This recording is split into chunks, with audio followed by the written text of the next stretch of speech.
Na barabara kabisa popote pale ulipo. Sasa serikali inasema miji ya Mombasa na Nairobi ni vitovu vya virusi vya corona humu nchini. Mtazamaji, basi taarifa hiyo tumeipa uzito jioni ya leo pamoja na baadhi ya walioko karantini chuo kikuu cha Kenyatta watishia kujiua. Restaurants will operate between 5 and 4 p.m. Hoteli na mikahawa kufunguliwa kwa ajili ya Wakenya kula, lakini kwa masharti.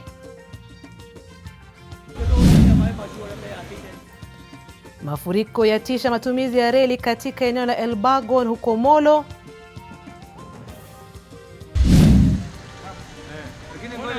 Na sanaa yatumika Buxton Mombasa kuhamasisha umma kuhusu janga la corona.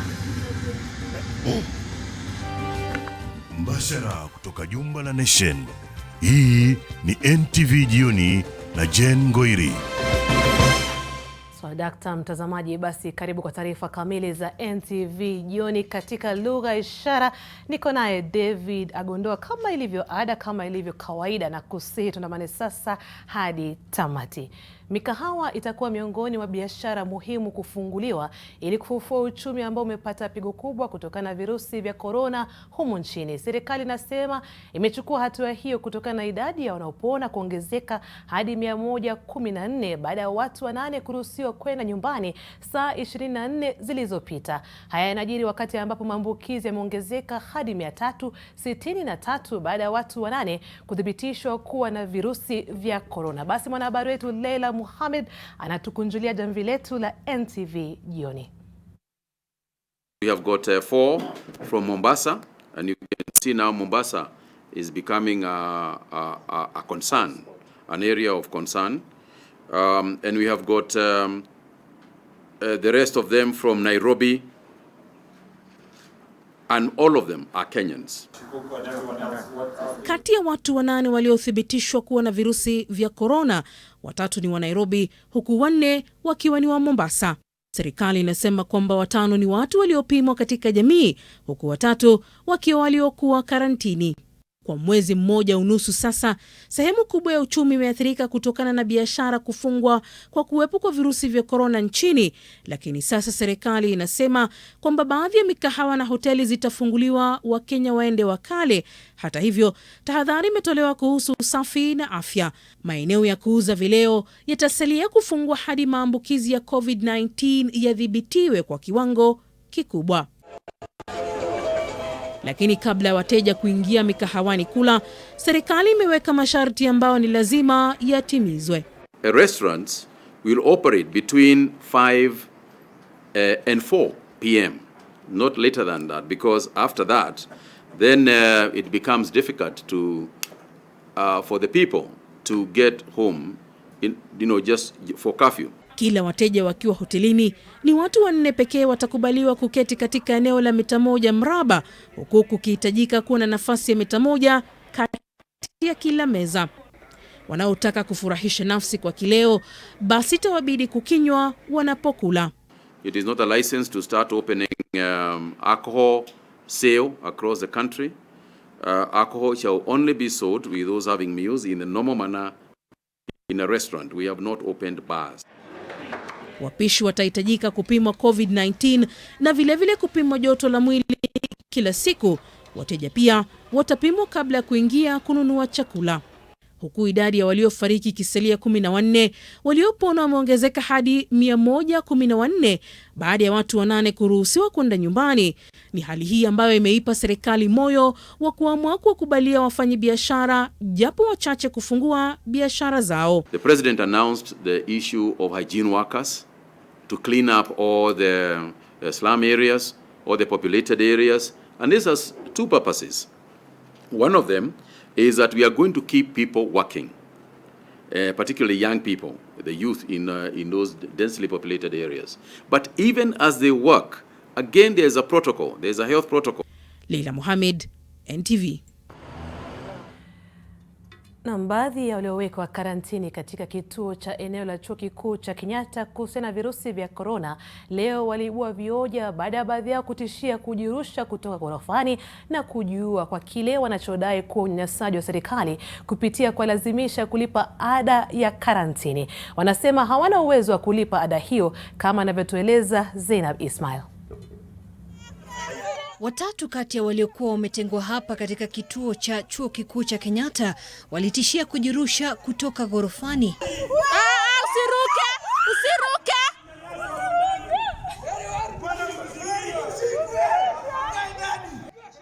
Baada ya muda walishauriana kutotekeleza vitisho vyao na badala yake walitoa maelezo kamili kupitia video hii iliyorekodiwa na simu.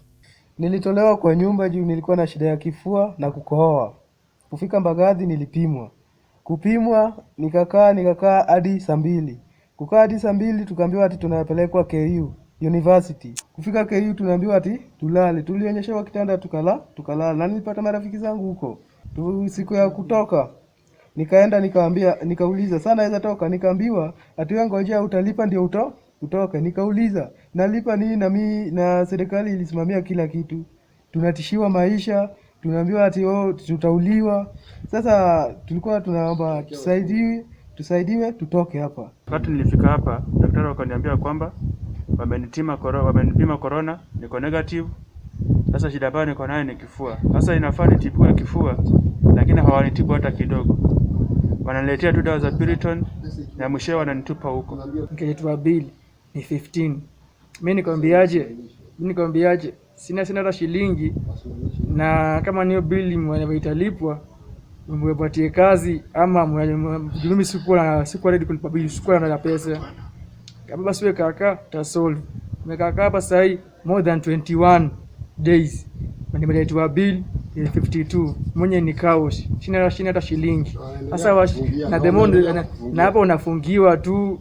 Kinachowavunja moyo ni jinsi wanavyochukuliwa kama wahalifu licha ya kujieleza.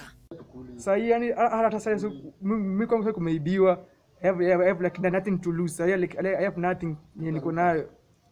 Mtu kama ana pesa waga anadhulumiwa hivi. Na watu wetu sisi tumekubali, kama sisi tumekubali, kama hatuna pesa ya kulipa tulikuwa kotini tukashtakiwa mahakama tufungwe tujitoe kama kawaida juu hata bilioni hatuwezi pesa hata pesa. Sio Uhuru Muigai Kenyatta pote penye huko ni sio makini vizuri sana. Sisi hapa tuwateseka. Nimechoka kunyanyasa mimi. Zainab Ismail, NTV.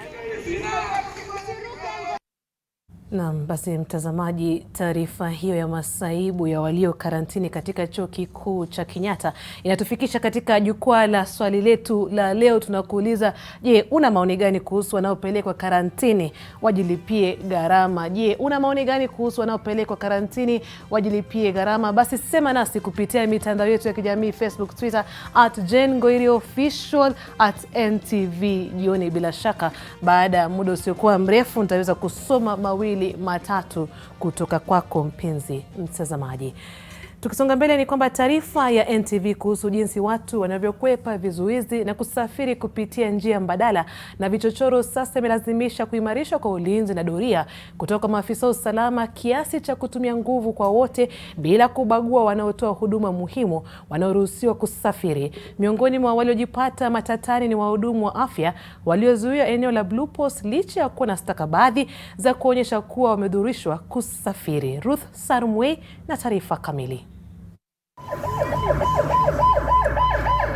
Polisi wakiwatawanya zaidi ya maafisa 500 wa afya waliokuwa wakielekea kazini katika kizuizi cha Chania eneo la Blue Post Thika leo asubuhi. Today being a Monday, we're also expecting doctors working with the whole of Mount Kenya region also to be either going home if they were on call or on duties for a whole 1 week, or either going back home or going to work. So Mondays we are expecting a heavy traffic of personal cars, and wherever the security people see the heavy traffic, they feel offended. Cha kushangaza kwa mujibu wa wahudumu hawa wa afya ni kuwa wamekuwa wakitumia njia hii kwa wiki 3 sasa bila matatizo yoyote, ila leo hata barua zao hazikufahamu.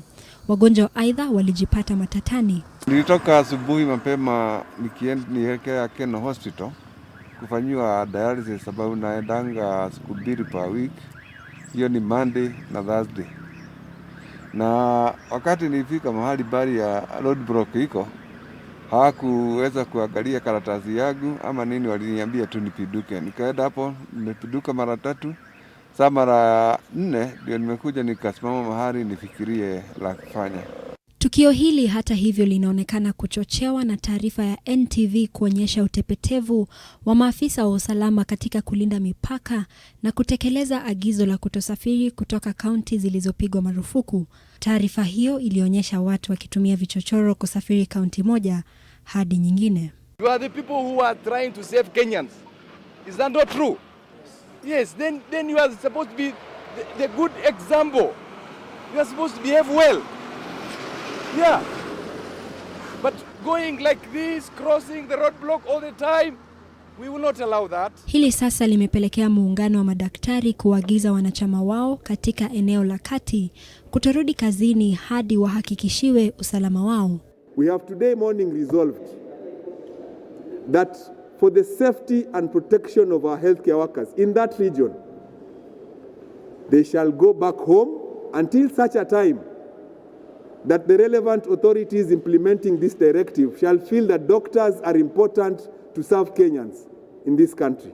Mbali na hayo, KMPDU imeomba serikali kutoa mafunzo zaidi na vifaa vya kujilinda wakiwa kazini, hasa kutokana na corona. Ruth Sarmoi, NTV. Shukran sana Ruth Sarmoi kwa taarifa hiyo. Huku serikali ikiendeleza vita dhidi ya virusi vya corona, vijana huko Mombasa wameanzisha kampeni ya kuhamasisha umma kuhusu athari za virusi hivyo kwa kutumia sanaa. Michoro yao inawapongeza madaktari kwa kazi wanayofanya, huku wakiwarai wenyeji wa Mombasa kufuata maagizo yaliyotolewa na serikali ili kushinda vita hivi. Kevin Mutai ana mengi zaidi kutoka Pwani. Unapopita eneo la Buxton kuingia au kutoka jiji la Mombasa, picha hizi kwenye kuta za majumba, mbali na kuwa vivutio, pia zinaashiria taswira mbalimbali katika vita dhidi ya ugonjwa wa corona. Kwanza kabisa ni kazi ya sanaa inayotumika kuwasilisha ujumbe tofauti kwa umma kuhusu juhudi zinazofanywa na maafisa wa afya katika mapambano dhidi ya virusi hivyo. Chora Buxton mwanzo kwa ndoto wetu sana, ndoto yangu sana toka nijue hizi ukuta. Sasa katika kutokana na hii hali ya janga la corona, nikapata fursa, nikaona ni idea poa nikikaa na idea tuchore kuhusu vipi tunaweza peana message kwa jamii na kuelimisha kuhusu janga la corona na athari zake. Katika picha hii, muuguzi ameshikilia ramani ya Kenya. Chini yake ni ujumbe wa kuahidi wa Kenya kwamba watawalinda wakati huu wa janga la Covid-19. Katika picha hii, Wakenya wa tabaka mbalimbali, wazee kwa vijana, wake kwa waume, wakiwapa heko maafisa ambao wako katika mstari wa mbele katika vita dhidi ya corona. Pia kuna nyingine inayoonyesha ushirikiano kati ya serikali ya kaunti, maafisa wa usalama na hata umma katika kupambana na janga hili. They're also trying to relay a message in support of the frontline health workers who have been instrumental in the fight against the pandemic.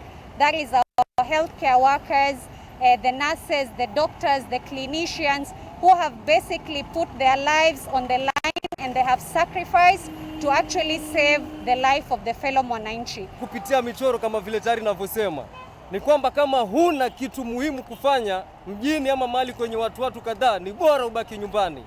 Yaani tunamaanisha stay home, stay safe. Serikali ya kaunti ya Mombasa inasema itashirikiana na vijana hawa katika urembeshaji wa maeneo yenye vivutio vya utalii. At least pia imeleta umaridadi kwa Buxton kwa sababu tumekaa muda mrefu bila kupakiwa rangi, but sasa tumefurahi sana. Hamasisho hilo linaendelea sambamba na unyunyiziaji dawa katika majumba na maeneo ya biashara. Kevin Mutai, NTV Mombasa. Na bila shaka kutoka hapa NTV jioni. Tunawapongeza wasanii hao kwa kazi nzuri wanayofanya kuhamasisha umma kuhusu janga la corona. Tukisonga mbele ni kwamba wakazi wa Elbago Nukomolo bado wamepigwa na butwaa kufuatia uharibifu mkubwa uliotokana na mvua inaonyesha. Sehemu ya reli katika eneo hilo imesalia kuning'inia na hivyo itakuwa vigumu kuendelea kutumika kwa sasa. Aidha, barabara zimeharibiwa pamoja mimea mashambani. Wakazi wanataka serikali karabati miundombinu iliyoharibika kwani hali ilivyo ni hatari kwao. Wiki jana familia kadhaa zilipoteza makao baada ya mafuriko ya ghafla kusomba nyumba zao pamoja na mifugo. Kulikuwa na mlipuko mkubwa sana wa reli kukatika kwa sababu kama ilipokuwa hapo mbeleni kuna mvua ilinyesha juzi na maji ikawa ya kusimama hapa kwa sababu ile karabati ilikuwa imewekwa ilikuwa kidogo sana. Wizara ya Afya inapanga kuleta pamoja huduma zote za masuala ya damu chini ya jopo maalum lililobuniwa wiki jana na Waziri Mutahi Kagwe, huku serikali ikikabiliana na janga la Covid-19. Waziri Kagwe amesema wizara yake itategemea teknolojia kuwatambua wanaotoa damu na kuweka taarifa muhimu kuhusu kiwango cha damu humu nchini. As we sit here, the government itself has committed 1 billion shillings to ensure that the country continues to have blood available. As a ministry and in terms of management of blood, we do not want to see duplication of activities. We are going to centralize all blood activities into one. There's a blood transfusion bill, and maybe one of the quick things that you'll do is have a look at the bill. Let's talk and present your ideas to the committee, because right now we have already done the publication, and so we are a little bit ahead. Kufuatia agizo la serikali la watu kutotoka nje usiku, wafanyabiashara wa vyakula na vitafunio tofauti eneo la Marikiti, kaunti ya Mombasa, wanakadiria hasara kutokana na uhaba wa wateja. Kawaida kipindi cha Ramadhan, Waislamu hujaa maeneo mbalimbali kununua hiki na kile, lakini sasa hali ni tofauti. Fatma Bugu na taarifa hiyo. Hii ndio taswira halisi utakayokumbana nayo saa za jioni hapa Marikiti, kaunti ya Mombasa. Katika mifungo ya miaka iliyopita, Waislamu walikuwa wakimiminika hapa kununua mapochopocho tofauti, lakini sasa taswira imebadilika. Corona imesababisha hapa, zamani kulikuwa kuna meza nyingi sana, lakini leo hii mkiangalia nafasi kubwa sana.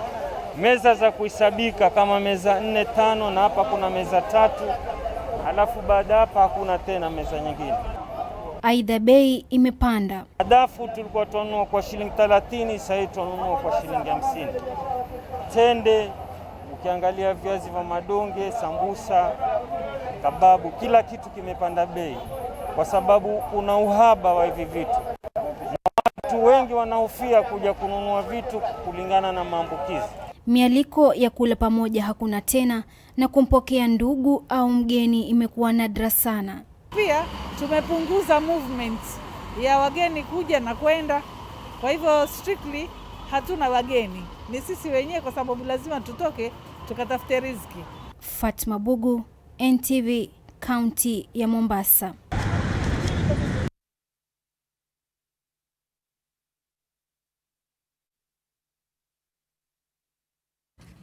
Na kukumbusha tu nazidi kutazama taarifa za kuaminika za NTV jioni, lakini kabla sijakwenda mapumzikoni nitende haki kusoma mawili matatu kutoka kwako.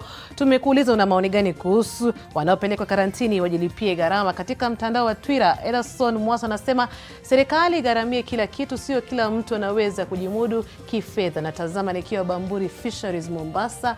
Alumasa Jackson anasema ujeuri wa Kenya ndio unawalazimisha kulipia gharama zingine sababu serikali inajaribu kupunguza maambukizi na wao hawataki kufuata sheria, inabidi wapate adabu. Natazama kutoka Biafra hapa Isili, na Kafili anasema kama wanajipeleka wenyewe na basi pia wajilipie, lakini kama ni serikali iliwapeleka acha igharamie ipasavyo. Na bwana Joseph hapa anasema kwa maoni yangu ni vyema sana, maana wakati huu mgumu hata kuna baadhi yao hawana uwezo wa kugharamia mahitaji yao ya kila siku. Upande mwingine wale ambao wanapuuza maagizo serikali kimaksudi wajigharamie. Haya basi, kumbuka ni maoni yako mtazamaji, endelea kusema nasi kupitia mitandao yetu ya kijamii Facebook, Twitter @JaneNgweri Official, @NTV jioni. Kumbuka kuanzia saa 1:30 tunakuletea jukwaa la uongozi kutoka Nation Media Group. Siku leo tunaangazia janga la corona na athari yake kwa wale watu ambao hawana uwezo katika jamii. Basi atakayeendesha jukwaa hilo ni Dennis Okari. Na kusi mtazamaji, usikae mbali, salia papa hapa.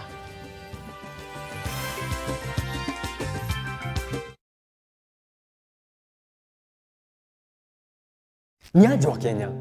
Hii ni public service announcement kuhusu coronavirus. The Ministry of Health advises all returnees from abroad to self-quarantine for at least 14 days, whether they feel well or unwell. Wash your hands regularly following the 8 steps of hand washing. Wet hands with warm water. Apply a small amount of soap. Rub palms together. Rub fingers and thumbs and the bits in between. Rub nails on palms.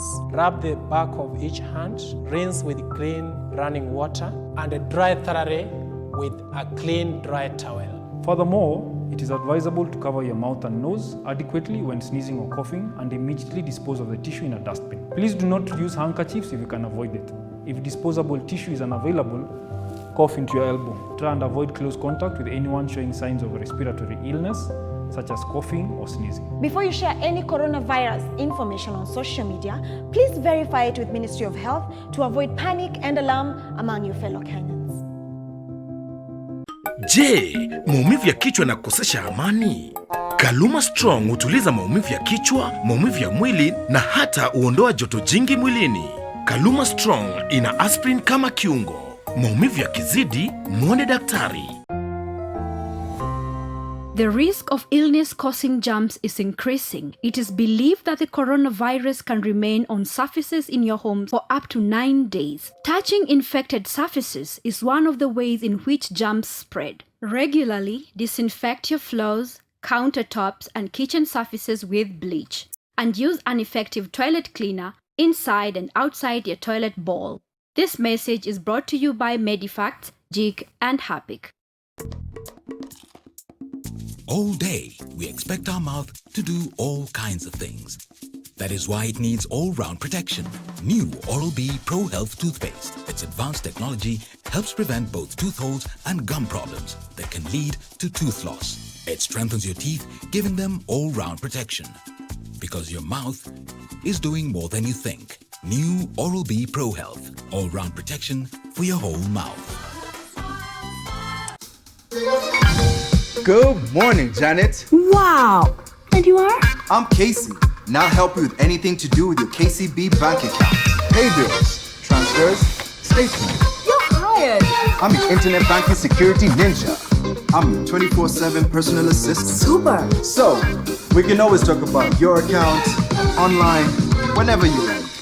Need a ride? Let's go. Alrighty. With you anywhere, anytime. Register at your nearest branch for KCB Internet Banking today. Kapu la biashara limeletwa kwako na KCB Internet Banking. Karibu katika kapu letu la biashara. Taasisi ya uchanganuzi na masuala ya kiuchumi IEA sasa inaishauri serikali kwamba itakuwa makosa iwapo amri itatolewa ya wapangaji nyumba wasilipe kodi kama njia ya kukabiliana na janga lililoko. Hii inatokana na kuongezeka kwa malalamishi kutoka kwa wapangaji nyumba kwamba wanahitaji afueni kutokana na athari za virusi vya corona. These same investors have obligations to other people. So that one person might also have obligations. So for instance, if you're a property runner, government has decided that, look, you cannot dispose of your stuff. And on this other side, you're depending on the property to pay you money so that you can pay staff salaries. And you're told on one side you can't dispose of stuff, and then on the other side you cannot dismiss your client. Na bodi ya ndege ya Jambo Jet imemteua Karanja Ndegwa kama kaimu mkurugenzi mkuu kuanzia Mei Mosi. Ndegwa ambaye kwa sasa ni afisa mkuu wa fedha katika kampuni ya Jambo Jet atashika usukani mpya mpaka wakati ambapo bodi hiyo itateua mkurugenzi mkuu. Ndegwa anashikilia usukani baada ya Alan Kilavuka ambaye sasa ni mkurugenzi mkuu na afisa mkuu mtendaji wa Kenya Airways. Ndegwa aidha ataanza majukumu mapya wakati biashara imeathiriwa na janga la Covid-19.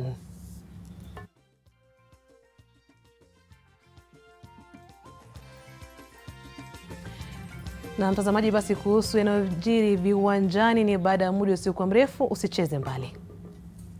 Kapu Kapu la biashara limeletwa kwako na KCB Internet Banking. We can always talk about your account online whenever you like. Register at your nearest branch for KCB Internet Banking today.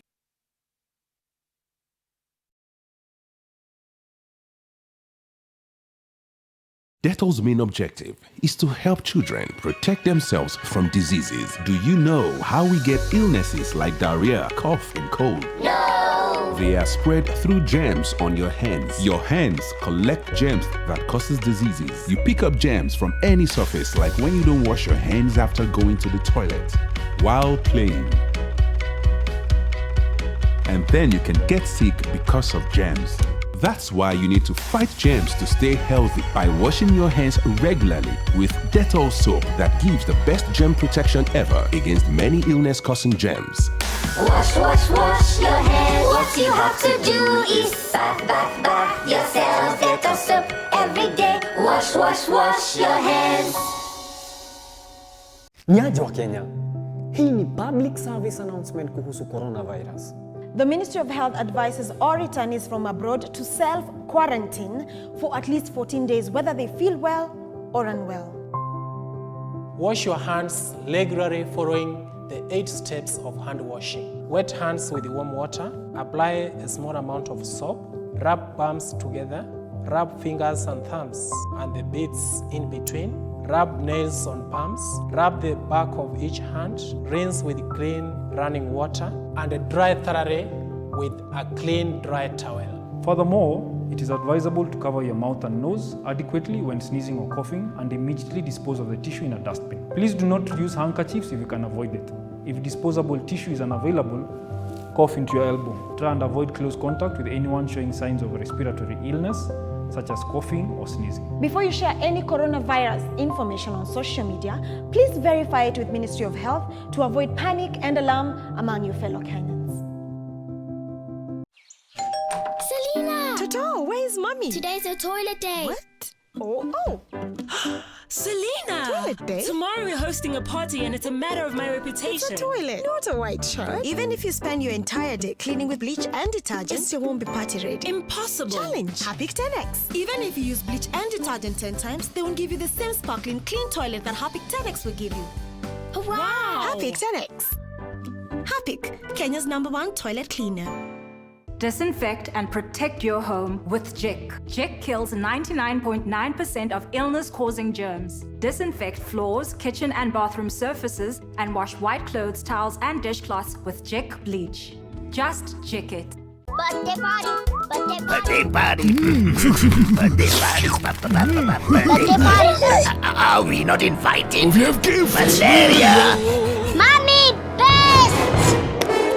Run! Oh, die! Party! Compared to an ordinary spray, Mortein Doom Power Guard kills disease-causing pests instantly. Mortein Doom Power Guard.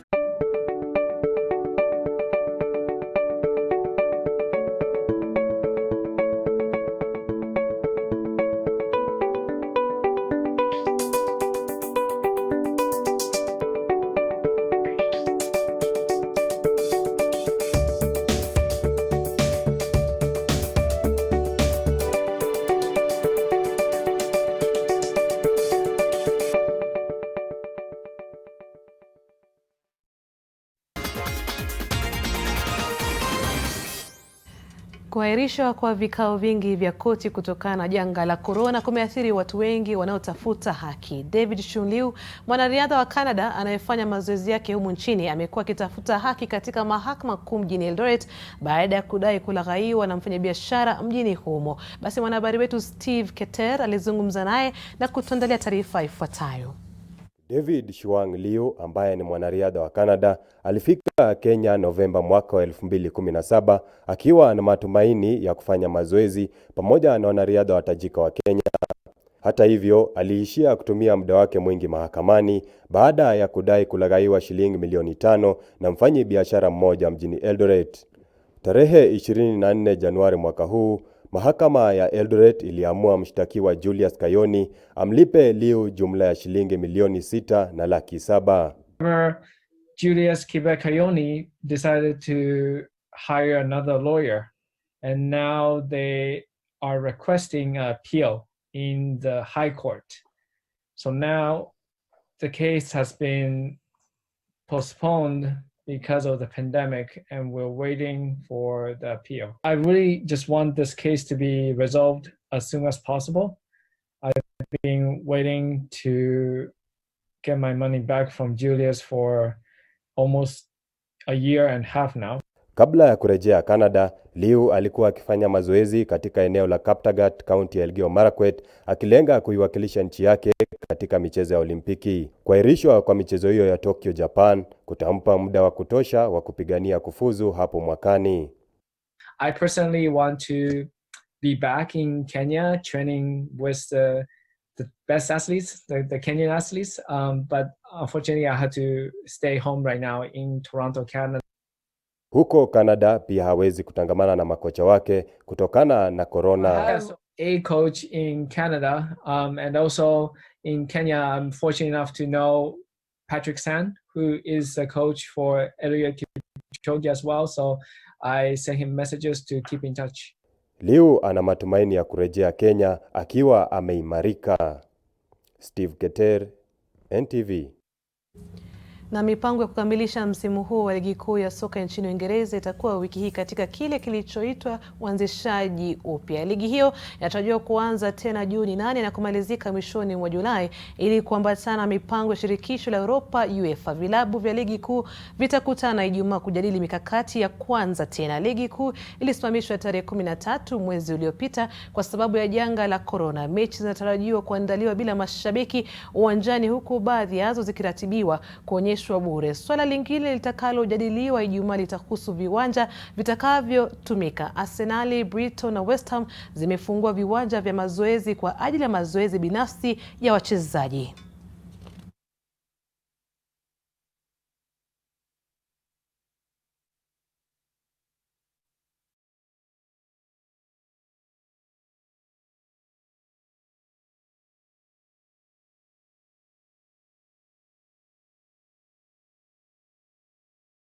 Katika lugha ishara nilikuwa naye David Agondoa. Kumbuka kuanzia saa 1:30 tutakuletea jukwaa la National Media Group.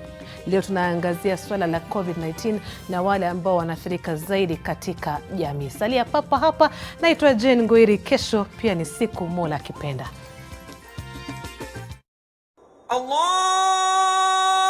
Akbar, Allah.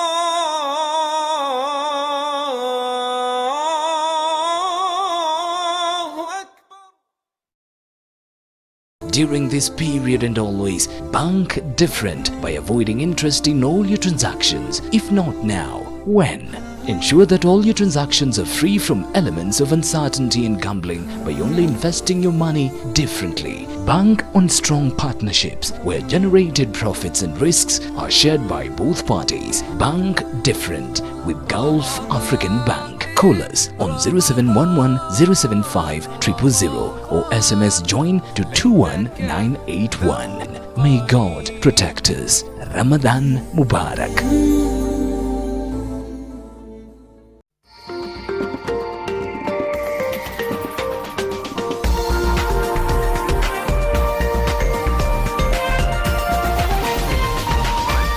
This is NTV.